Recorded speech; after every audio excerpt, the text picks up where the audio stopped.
It has become almost haunted this part না। এই হলো ঘাগরা নদী। একটা লক গেট খোলা দেখা যাচ্ছে। এই শোভা মানে বেশিক্ষণ চোখে নিতে পারবো না। খেজুর গুড়, নোলেন গুড়, নন্দী এবং হংসদা গুড় মহল। ঘাগরা জলপ্রপাতের আওয়াজ কিন্তু আমি এখান থেকেই পাচ্ছি। ছোট অফরোডিং আছে। শীতের ছুটিতে কিন্তু বেলপাহাড়ি, ঝাড়গ্রাম একদিনের ট্রিপ মাস্ট। গুড মর্নিং সবাইকে। পেটুক ভবঘুরের আরও একটা ভিডিওতে আপনাদের সকলকে স্বাগত। লাস্ট ভিডিওতে আমরা আপনাদের সঙ্গে শেয়ার করেছিলাম যে আমরা কলকাতা থেকে বেলপাহাড়ি তথা ঝাড়গ্রাম কিভাবে এসেছিলাম। আশা করি ভিডিওটা অনেকেই দেখেছেন এবং যারা দেখেননি তাদের জন্য আমি ডেসক্রিপশন বক্সে ওই ভিডিওটা দিয়ে রাখলাম। আপনারা অবশ্যই দেখবেন এবং তাতে করে একটা জিনিসই হবে, সেটা হচ্ছে যে এই বেলপাহাড়ি বা ঝাড়গ্রাম সিরিজের ভিডিওগুলোর যে কন্টিনিউয়েশন সেটা আপনারা বুঝতে পারবেন। এক্ষুনি দেখার প্রয়োজন নেই, আপনারা এই ভিডিওটা শেষ করে তারপরেই ডেসক্রিপশন বক্সে গিয়ে দেখতে পারেন। তো যাই হোক, কথা মতো আজকে আমাদের বেলপাহাড়িতে day 2 as committed main sightseeing স্পটগুলো আপনাদের সামনে আজকে আমরা তুলে ধরবো। তো এখন বাজে বেলা 12টা মতন। আমি একটু দেরি করেই শুরু করেছি। তো 12টার সময় আমরা আজকে আমাদের জার্নি স্টার্ট করলাম। আপনাদেরকে ফার্স্ট দেখাবো সেটা হচ্ছে ঘাগরা ওয়াটারফল। আমি টোটাল 4 থেকে 5টা মেন সাইট সিইং স্পটস আপনাদের সঙ্গে তুলে ধরবো। ভিডিওটা এক মুহূর্ত স্কিপ না করে দেখবেন। তো আপনারা যারা গাড়ি নিয়ে আসবেন তাদের জন্য বলে রাখি, আপনারা ঝাড়গ্রাম হয়ে তো বেলপাহাড়ি আসবেন। তো ঝাড়গ্রাম থেকে বেলপাহাড়ি ডিস্টেন্স মোটামুটি 40 কিলোমিটার্স। আপনারা প্রথমে ঝাড়গ্রাম পেরিয়ে বেলপাহাড়িতে সাইট সিইংগুলো করে নেবেন এবং বেলপাহাড়িতে বেশি সাইট সিইং স্পট নেই। কয়েকটা ভালো ভালো সাইট সিইং স্পট দেখে আপনারা ফিরে যাবেন ঝাড়গ্রাম এবং ঝাড়গ্রাম ফিরে সাইট সিইং করে তারপরে আপনারা কলকাতা ব্যাক করতে পারেন অথবা ঝাড়গ্রামে স্টেইং করতে পারেন। আর যারা আমার মতন গাড়ি নিয়ে আসবেন না, ভাবছেন ট্রেনে করে আসবেন, রেল কানেক্টিভিটিও যথেষ্ট ভালো।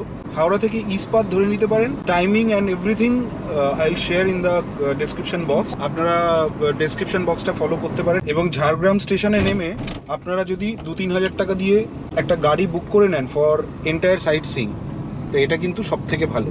তো আপনারা এই রাস্তাটা দেখুন, কি অদ্ভুত অপূর্ব সুন্দর।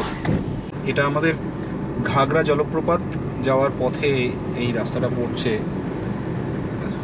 অদ্ভুত, চারিদিকে জঙ্গল, তার মাঝখান থেকে এরকম রাস্তার কন্ডিশন দারুণ। মানে গাড়ি চালাতে চালাতে আমার একটা উপলব্ধি হলো, মানে সাইট সিইংস তো ঠিক আছে অফকোর্স, বাট এই রাস্তা দিয়ে গেলেই যেন মন ভালো হয়ে যায়।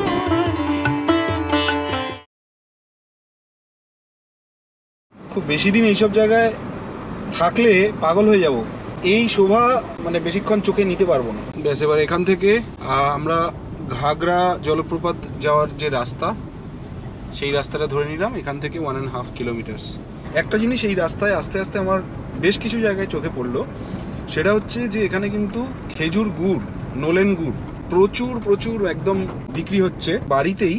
এখানে খেজুর গাছ যেহেতু অনেক, ওনারা কিন্তু খেজুরের রস থেকে খেজুর গুড় একদম অথেন্টিক ওয়েতে তৈরি করছেন এবং সেটা বিক্রিও করছেন। তো আপনারা যারা আসছেন, বিশেষ করে শীতকালে, আমার শীতকালটায় এসে এটাই একটা উপরি পাওনা হলো যে আমি নেব কিনা জানি না, বাট দেখে নিলাম যে এখানে কিন্তু অরিজিনাল খেজুর গুড় বা খেজুরের রস কিনে নিয়ে যেতে পারে। ঘাগরা জলপ্রপাতের আওয়াজ কিন্তু আমি এখান থেকেই পাচ্ছি। এই যে আমরা অলমোস্ট চলেই এসেছি। ঘাগরা জলপ্রপাতে যারা আপনারা গাড়ি নিয়ে দেখতে আসবেন তাদের জন্য এরকম একটা ছোট অফরোডিং আছে। এই যে সামনে লেখা পার্কিং জোন। আমরা এইভাবে গাড়িটা ঘুরিয়ে এখানে কোথাও একটা পার্কিং করে দেবো, ছায়াতেই রাখা যাক। তো আমরা চলে এলাম আজকে আমাদের ফার্স্ট ডেস্টিনেশন ঘাগরা জলপ্রপাত। এই দেখুন কি সুন্দর।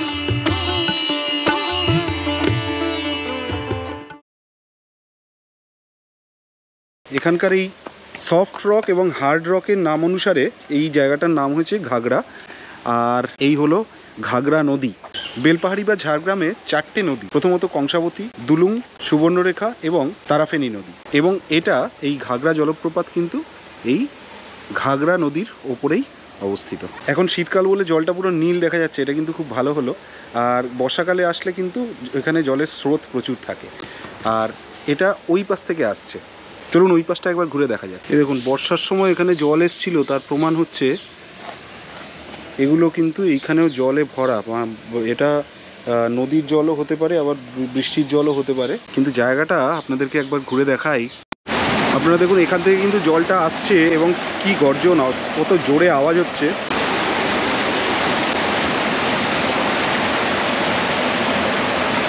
ইচ্ছা করছে সারাদিন এই জায়গাটায় বসে থাকি এবং জলের এই আওয়াজ সারাদিন উপভোগ করি, কিন্তু সেটা তো করলে হবে না, কারণ এখন যেতে হবে আমাদের নেক্সট ডেস্টিনেশনে। চলুন, ঘাগরা জলপ্রপাতের পরে আপনাদেরকে এবার নিয়ে যাব তারাফেনী ড্যাম বা তারাফেনী ব্যারেজ। এখান থেকে আমি গাড়িতে উঠে ডিটেলসটা বলে দিচ্ছি যে এখান থেকে কতটা ডিস্টেন্স। তো আপনারা শীতকালে বেলপাহাড়ি কিন্তু অবশ্যই একদিনের জন্য আসতে পারেন। অসম্ভব সুন্দর প্রাকৃতিক সৌন্দর্য চারিদিকে। এই ঘাগরা জলপ্রপাতের সাইডে যেসব জায়গাগুলো, এখানে কিন্তু লোকাল লোকজন এবং বহু দূর থেকেও লোকজন আসছে পিকনিক করতে এই শীতের দুপুরে। খুব সুন্দর, দারুণ, একদম নিরিবিলি, শান্তশিষ্ট, এক্সেলেন্ট। তো আপনারা যারা গাড়ি নিয়ে আসবেন, এই ঘাগরা জলপ্রপাতের আগে এই সুন্দর একটা মাঠ আছে, এটা কিন্তু অফিসিয়াল পার্কিং। এই যে আমার গাড়ি, এখানে যারা আপনারা গাড়ি নিয়ে আসছেন এখানে কিন্তু পার্কিং ফিস 50 টাকা সারাদিনের জন্য। সারাদিনের জন্য 50 টাকা ভাড়া, ঠিকই আছে পার্কিং ফি।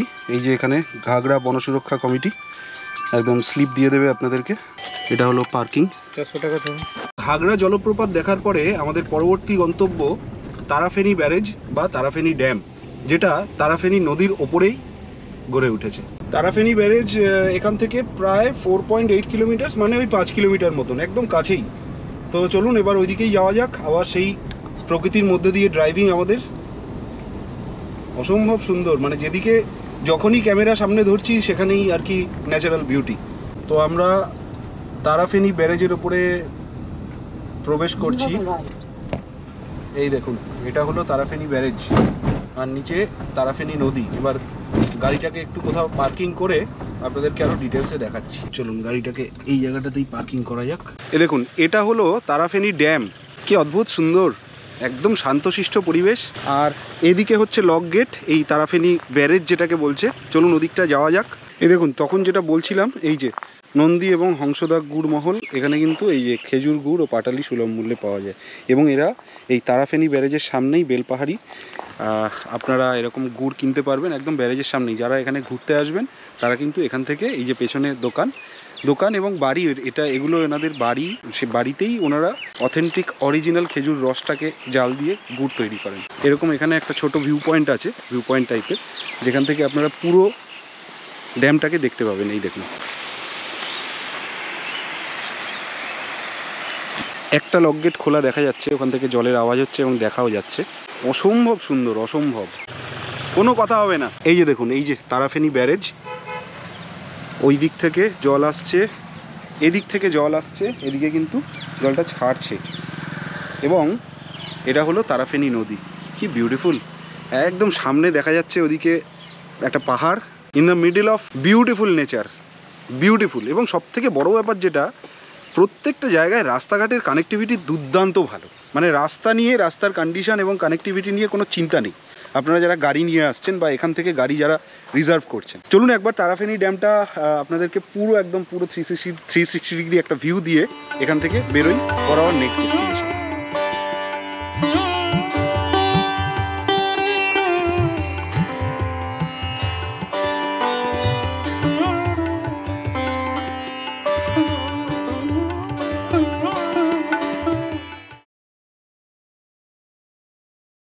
শীতের ছুটিতে কিন্তু বেলপাহাড়ি ঝাড়গ্রাম একদিনের ট্রিপ মাস্ট। আমাদের আজকের থার্ড ডেস্টিনেশন চিল্কিগড় রাজবাড়ি। চিল্কিগড় রাজবাড়ি কিন্তু আপনারা অবশ্যই মিস করবেন না, অবশ্যই দেখবেন এখানে আসলে। এবং এখানে আসলে আরেকটা জিনিস যেটা আমি বলবো, আমি একটু স্ট্রাগল করলাম ব্যাপারটা নিয়ে, সেটা হচ্ছে পেট্রোল কিন্তু ফুল ট্যাঙ্ক করে মোটামুটি আসবেন, কারণ পেট্রোল পাম্পের কিন্তু বড় অভাব এখানে। আর চিল্কিগড় রাজবাড়ি যাওয়া মানে হচ্ছে আমরা কিন্তু বেলপাহাড়ি থেকে ঝাড়গ্রামের দিকে প্রবেশ করছি আস্তে আস্তে। তো চিল্কিগড় রাজবাড়ি যাওয়ার পথে আপনারা রাস্তাটা জাস্ট দেখুন, আবার সেই শালের বন, সারাটা দিন তো এখানেই কাটিয়ে দেওয়া যাবে, আর চিল্কিগড় গিয়ে কি লাভ। তো আমরা পড়ে গেলাম চিল্কিগড় রোডে।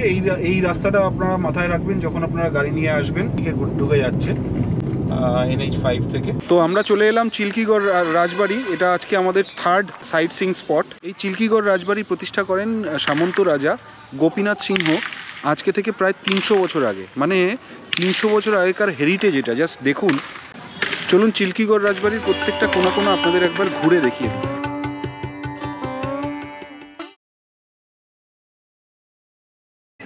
ভেতরে কিন্তু অনেক পুরনো কিছু গাড়ি রাখা রয়েছে এবং বাগানটা কিন্তু রেগুলার মেনটেন হয়। From the West Bengal government.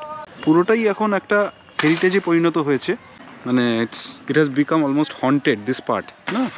এবং বিরাট জায়গা জুড়ে সামনে দেখুন একটা, এখন বাচ্চারা খেলার মাঠ হিসেবে এটাকে ইউজ করে। এটা দেখে অ্যাটলিস্ট ভালো লাগলো, কলকাতার মতন নয় যে অ্যাটলিস্ট খেলার মাঠ রয়েছে, যেখানে খেলার মাঠ রয়েছে which is for common people. তো এটা দেখে খুব ভালো লাগলো। কলকাতায় তো এখন খেলার মাঠগুলো পুরোটাই কমার্শিয়ালাইজ হয়ে গেছে, এখন কমন লোকজনদের জন্য খেলার কোনো জায়গাই নেই। দেখুন ওই পাশেও আরেকটা বিল্ডিং রয়েছে, যেটা ওইদিকে গিয়ে দেখাতে হতো হয়তো, জানি না, আমি যাওয়ার চেষ্টা করছি ওইদিকে যদি যাওয়া যায়। কিন্তু একটা কথাই বলবো, এটা কিন্তু আমার দারুণ লাগছে, দারুণ। মানে এত পুরনো, 300 বছরের পুরনো একটা রাজবাড়ি দেখুন, মানে ভেতর থেকে গাছপালা জন্মে গেছে। এখানে একটা বারান্দা টাইপের, এই পাশটাও দেখুন কিছুই নেই সেরকম। এখানে একটা ছোট মন্দির রয়েছে, ঘুটঘুটে অন্ধকার। রাজবাড়ির অপোজিটে ঠিক এরকম একটা মন্দির রয়েছে। দেখুন অনেকগুলো মন্দির কিন্তু রয়েছে, এই দেখুন এর ভেতরেও একটা মন্দির রয়েছে। চলুন দেখি এর ভেতরটায় যাওয়া যাক কি আছে। এটা এখন বাচ্চাদের খেলাধুলার জায়গা হয়ে গেছে। খালি পায়ে জুতো পরে আসা যাবে? এখানে মন্দির রয়েছে, দেখে ভালো লাগলো। পুজো অর্চনা হচ্ছে এখনও মেনটেন্ড। এটা কিন্তু রাধাকৃষ্ণের মন্দির। এখানেও বেশ কিছু মন্দির ছিল। এটা রাজবাড়ির, এগুলো রাজবাড়ির ভেতরকারই মন্দির।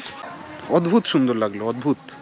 শীতকালে কিন্তু বেলপাহাড়ি এবং Jhargram tour, 1 day tour must. আপনারা যারা দেখছেন, ভালো ভালো জায়গা ঘুরে দেখাচ্ছি, কমেন্টে অবশ্যই জানাবেন এবং চ্যানেলটা অবশ্যই সাবস্ক্রাইব করবেন কিন্তু। চলুন, চিল্কিগড় রাজবাড়ির পরে আমাদের নেক্সট ডেস্টিনেশন সেটা হচ্ছে দুলুং রিভার। দুলুং রিভারটা কিন্তু আপনারা একদম মিস করবেন না। ওখানে গিয়ে আপনাদের সঙ্গে জিনিসটা শেয়ার করছি, ব্যাপারটা কি সেটাও দেখাচ্ছি। এবং ফটো তোলার কিন্তু দারুণ জায়গা, ইনস্টাগ্রামের জন্য একদম পারফেক্ট। আচ্ছা, চিল্কিগড় রাজবাড়ি থেকে দুলুং রিভার মাত্র 1 কিলোমিটার দূরে। আচ্ছা, ফাইনালি আমরা এসে পৌঁছলাম দুলুং রিভারে। এই দেখুন একদম নীল জল এবং জায়গাটা জাস্ট দেখুন। ওই পাশে ফরেস্ট আর এই পাশে কিছু বাড়িঘর আছে, গ্রামের বাড়ি, পুরোটাই গ্রাম্য পরিবেশ আর কি। বাট নদীতে তো এখন খুব বেশি জল নেই, বাট যতটুকু আছে জায়গাটার অসম্ভব সুন্দর শোভাবর্ধন করছে। আমরা কনকদুর্গা টেম্পলের ভেতরে প্রবেশ করছি আস্তে আস্তে। এরকম বড় গেট আপনাদেরকে দেখালাম, যদিও সন্ধ্যের অন্ধকারে কিছুটা বোঝা গেল, কিছুটা বোঝা গেল না, তবুও আমি চেষ্টা করলাম। এবার ভেতরে গিয়ে দেখি আদৌ খোলা আছে কিনা। গাড়ির হেডলাইটের আলোতে যতটা দেখা যাচ্ছে আর কি, এখানে কিন্তু যথেষ্ট লাইট রয়েছে। এই যে কনকদুর্গা চিল্কিগড় স্যাক্রেড গ্রোভস, এখানেই হচ্ছে, এই রাস্তাটা দিয়েই হচ্ছে কনকদুর্গা টেম্পল যাওয়ার রাস্তা। কিন্তু আনফর্চুনেটলি যেই ভয়টা পাচ্ছিলাম সেটা হচ্ছে যে এখন 5:30টার পরে কনকদুর্গা টেম্পলের যেটা দরজা বন্ধ করে দেওয়া হয়। এই যে দেখুন, এখান থেকে হচ্ছে মন্দিরের যাওয়ার পথ, এখান থেকে অনেকটা হেঁটে যেতে হয়। আপনারা দেখতেই পাচ্ছেন ওদিকে পুরো অন্ধকার হয়ে গেছে, কারণ অলমোস্ট 5:30 বেজে গেছে, 5:30টার বেশি হয়ে গেছে, 5:45 মতন বাজে। তো এখন আর কিছু করার নেই। তো এক্সট্রিমলি সরি, কনকদুর্গা মন্দিরটা আপনাদেরকে ঘুরে দেখাতে পারলাম না, বাট স্টিল এর আগের স্পটসগুলো আপনারা ডেফিনেটলি এনজয় করেছেন। আর কয়েকটা ইনফরমেশান কনকদুর্গা টেম্পলের ব্যাপারে। আপনারা যারা গাড়ি নিয়ে আসছেন, গাড়ির পার্কিং কিন্তু এখানে রয়েছে। গাড়ির পার্কিং ফিজ মোটামুটি 50 টাকা এন্টায়ার ডে। পার্কিংয়ের রেট চার্টগুলো আছে, আপনারা দেখে নিতে পারেন। চিল্কিগড় মা Kanakadurga temple, 2 wheeler parking 20 rupees, car parking 50, বাস নিয়ে যারা আসছে গ্রুপে তাদের জন্য 100 টাকা। 100 টাকা ওটা পার ডে না? পার ডে, ও মানে হোল ডের জন্য এই ফেয়ারগুলো আছে। আর বিরাট বড় পার্কিং, আপনারা যারা গাড়ি নিয়ে আসছেন গাড়ি রাখতেই পারবেন, রেখে এদিক দিয়ে আপনারা হেঁটে যাবেন। 7টা থেকে দরজা খুলে দেওয়া হয়, সকাল 7টা থেকে, এবং খোলা থাকে 5:30 অবধি। মোটামুটি যেটা দেখলাম সেটা হচ্ছে আপনারা বেলপাহাড়ি এবং ওদিকে বেলপাহাড়ি এবং ঝাড়গ্রাম ট্যুর একদিনে যারা করতে চাইছেন তারা এই কটা স্পট খুব ভালোভাবে ঘুরে দেখে নিতে পারবেন উইদাউট এনি প্রবলেম। কিন্তু তার জন্য এরকম ধরুন, আপনারা যদি বেলা 12টার সময়ও স্টার্ট করেন তাহলে কিন্তু আপনারা ইজিলি দিনের দিন দেখে এখান থেকে বেরিয়ে যেতে পারবেন। যেটা দেখলাম সেটা মোটামুটি 30 থেকে 40 কিলোমিটার রেডিয়াসের মধ্যে সব কিছু। সুতরাং মোটামুটি 5-6 ঘন্টা যদি আপনারা হাতে টাইম নিয়ে আসেন, খুব ভালোভাবে দেখে নিতে পারবেন। তা ঘোরাফেরা তো দারুণ হলো, খুব এনজয় করলাম। আশা করি আপনারাও ভিডিওটা যথেষ্ট এনজয় করেছেন এবং বেলপাহাড়ি সিরিজের দুটো ভিডিওই আপনারা দেখেছেন এবং অনেক ইনফরমেশান আপনারা পেয়েছেন। বেলপাহাড়ি আপনারা কিভাবে আসবেন, যদি যদি আপনারা গাড়ি না নিয়ে আসেন, সেক্ষেত্রে ট্রেনের কানেক্টিভিটি কিন্তু খুবই ভালো। আমি ট্রেনের যা যা ট্রেন অ্যাভেলেবেল আছে বেলপাহাড়ি বা ঝাড়গ্রাম আসার, সেটা আমি ডেসক্রিপশান বক্সে, আর আমি যেই 4-5টা পয়েন্ট দেখালাম, এছাড়াও আপনারা কি কি দেখতে পারবেন, এছাড়াও এই স্পটগুলো ছাড়াও আরও কিছু কিছু স্পট রয়েছে, যেগুলোর ডিটেলস আমি ডেসক্রিপশান বক্সে দিয়ে দেবো। তো আজকের ভিডিওটা এই অবধি। আশা করি ভিডিওটা খুব ভালো লেগেছে। যদি ভিডিওটা ভালো লাগে তাহলে একটা লাইক অবশ্যই করবেন, কমেন্টে জানাবেন আপনাদের কীরকম লাগলো, আর সাবস্ক্রিপশানটা কিন্তু মাস্ট। তো দেখা হচ্ছে নেক্সট ভিডিওতে খুব তাড়াতাড়ি। ততক্ষণ করার মতো টাটা।